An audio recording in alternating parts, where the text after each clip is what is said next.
পুলিশের সাবেক মহাপরিদর্শক বেনজির আহমেদ এখন বাংলাদেশের সবচেয়ে আলোচিত এক নাম।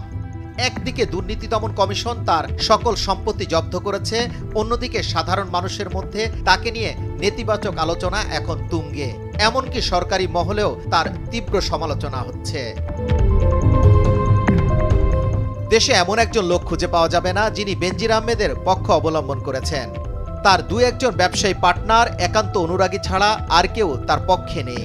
এমন একটি বাস্তবতায় আজ দুর্নীতি দমন কমিশন সিদ্ধান্ত নিয়েছেন তাকে দুদকে তলব করে জিজ্ঞাসাবাদ করা হবে।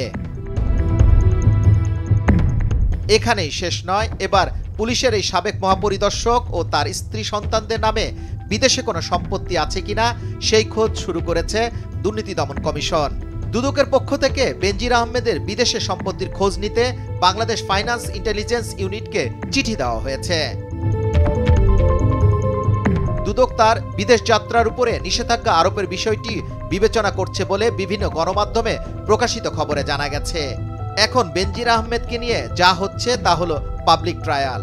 সাধারণ মানুষের আদালতে বেনজির আহমেদ ইতোমধ্যেই দোষী প্রমাণিত হয়ে গেছে। সাধারণ মানুষের পক্ষ থেকে কোনো রকম অনুশোচনা বা সহানুভূতি পাচ্ছেন না। কিন্তু আইনগত প্রক্রিয়া কি হবে? দুর্নীতি দমন কমিশন যে প্রক্রিয়া শুরু করেছে সেই প্রক্রিয়ায় বেনজির আহমেদের বিরুদ্ধে কোনো মামলা হয়নি। প্রশ্ন হচ্ছে বেনজির আহমেদের শেষ পরিণতি কি হবে?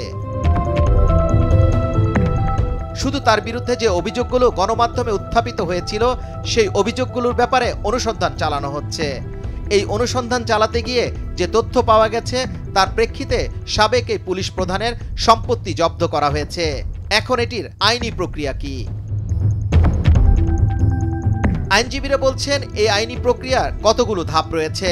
এখন যেহেতু প্রাথমিকভাবে দেখা গেছে যে বেনজির আহমেদের বিরুদ্ধে যে অভিযোগগুলো উত্থাপিত হয়েছে তা সত্যতা রয়েছে, এছাড়া তার জ্ঞাত আয় বহির্ভূত বিপুল সম্পদ রয়েছে। অনুসন্ধান শেষ হওয়ার পর অনুসন্ধানী প্রতিবেদন উত্থাপন করা হবে। কমিশন এই অনুসন্ধান রিপোর্টের ভিত্তিতে বেনজির আহমেদের বিরুদ্ধে মামলা করার সিদ্ধান্ত নেবেন অথবা মামলা না করার সিদ্ধান্ত নেবেন। আর মামলা হওয়ার পরপরই আইনশৃঙ্খলা রক্ষাকারী বাহিনী বেনজির আহমেদকে গ্রেপ্তার করতে পারেন। এই ক্ষেত্রে দুই রকম অবস্থায় দেখা গেছে। যদি মামলার পরপরই বেনজির আহমেদের বিরুদ্ধে গ্রেপ্তারি পরোয়ানা জারি না করা হয়, সেক্ষেত্রে চার্জশিটের পর তার বিরুদ্ধে গ্রেপ্তারি পরোয়ানা জারি করা হবে। এর আগেও দুর্নীতি দমন কমিশন তাকে গ্রেপ্তার করতে পারে। যুবরাজ ফয়সাল, ভোরের কাগজ, ঢাকা।